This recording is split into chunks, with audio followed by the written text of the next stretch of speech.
Now we have some more breaking news coming in within the story, wherein the top government sources have said that the NSA Doval and his counterpart always discussed issues of both countries, especially terrorism, from both the countries many a times. Now NSA Doval very clearly and categorically has told his counterpart about the troublemakers and terrorists sitting in Canada.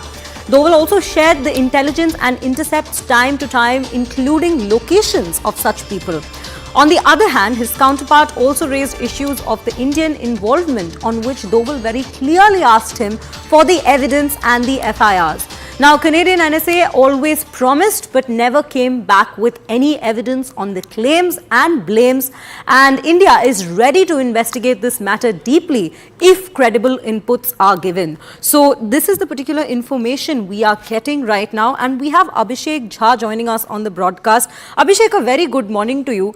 Well, to begin the discussion, my first question to you is regarding the Canadian NSA not responding when it comes to evidences and like credible evidences for a country, especially whose Prime Minister has constantly been speaking about such serious and grave allegations. There seems to be no evidence that has still come forward, and he has in fact dodged that question yesterday at the press conference he did as well. When President Justin Trudeau has been saying that they want to go, to the bottom of this investigation and they want a cooperation from India, then of course they have to provide some substantive evidences on the basis of which he has been leveling such massive and explosive charges against India and Indian agencies. So far, what we have learned, there has not been any piece of evidence or any investigation, process that has been shared with India on the issue of Niger. Also, Canadian authorities have been reluctant in acting against the terrorists or the extremist elements of Palestini sympathizer group. In the past also, wherever India has raised the issue, India has named them. We know that not only this is not the first time that India has handed over Canada a list of name of people who have been involved in anti-India activities in India. Back in 2018, also when Justin Trudeau was in India and he was in Amritsar meeting then Chief Minister of Punjab, he was handed over a name of about 18 people who have been actively involved in anti-India activity, who have been involved in secessionist activities against India as part of Palestine movement. And so far, there has been not any action that has been taken by the Canadian authority. In the recent past, also, when India has raised the issue of security concerns of Indian community, Indian diplomats, we have seen so many social media posts and so many referendums happening by the Palestini people or the sympathizer of the Palestini movement. And then there has not been any arrest, any legal process that has been taken against those culprits or those goons.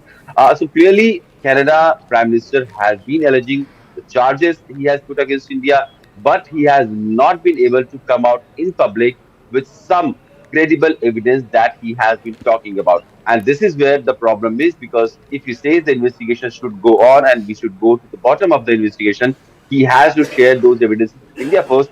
Probably then he can proceed and he can, say that there are charges and there are the suspicions that Indian agents were involved. He has not been doing that. He has been just making rhetorical claims in the parliament saying that Indian agencies were involved in the killing of Niger.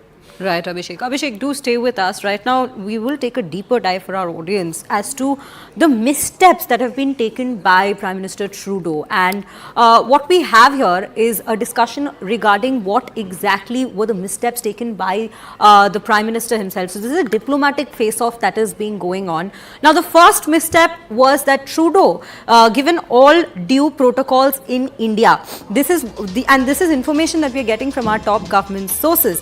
The second one, he's in a tight spot due to domestic factors. This is another point that we're constantly focusing on as to why this has suddenly come up in such a light, where he's constantly accusing India without any evidence.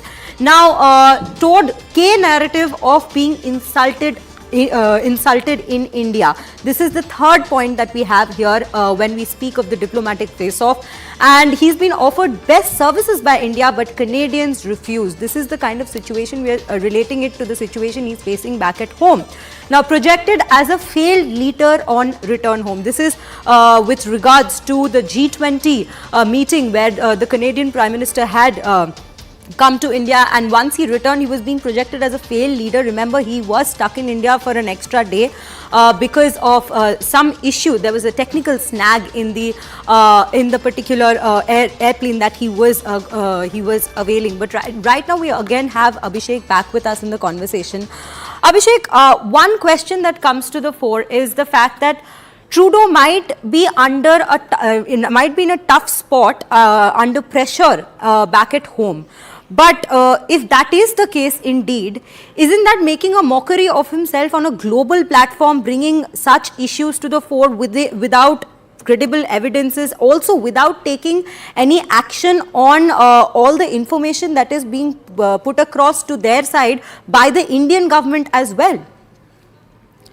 One has to really think about the kind of consultants or counselors Justin Trudeau is having, especially on the relation of India-Canada bilateral ties, because we know that the ties, the governments will come and go, the leaders will come and go, their politics will come and go, but the ties that India and Canada have developed over the last several decades is very strong and very people-oriented. A lot of Indian diaspora's presence is in Canada, and they are not there just a liability or like other immigration population which has created some social turbulence in other countries.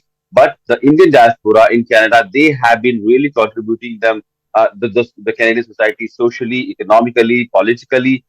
There are students from India, a massive number of students who go to Canada and they contribute in the income of colleges in the Canada. So there is a lot of interdependence between the two sides, which has kind of strengthened the bilateral relationship. And for a very small political leverage that Justin Trudeau is trying to create or foment that anti-India sentiment or trying to shelter and protect those anti-India groups in Canada for his political gains, the political compulsion domestically. That is something that has impacted India-Canada bilateral ties for wrong reasons. And what Justin Trudeau government has recently done, he has tried to level charges against India without having any substantiative documents, without having any evidences, what kind of evidences he is talking about, what kind of intelligence he has been sharing about. There has been no talk on that. Our diplomats have also told us that whatever intelligence he has apparently shared with the five Irish countries, there has, and if those countries have been in touch with India,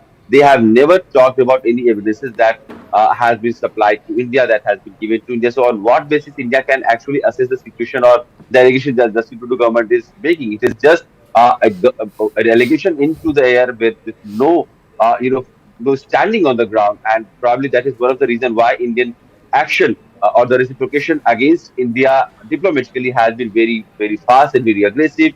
India has stopped visa application processing in Canada for the Canadian citizen because of security threats that has emanated in the wake of Justin Trudeau's government's allegations. Also, there has been travel advisory for Indian students and Indians who wish to travel to Canada because of the security threats. Again, that has come in the last 72 hours or so. Also, India has asked Canada to readjust the diplomatic presence in Canada. Remember, there is a lot of diplomatic disparity between India and Canada because the number of diplomats that India has deployed in Canada in various missions and the number of Canadian diplomats in India are there is a proportion, there is a difference in that, and there is a higher number of Canadian diplomats present in India. Now India has asked for parity of strength and rank. The same number that Indian diplomats have been deputed in Canada should be the number of Canadian diplomats in India, and this kind of tells the strictness with which India has come out in the face of those allegations, those image attack that has happened on India because of the Justin Trudeau's statement in the Parliament.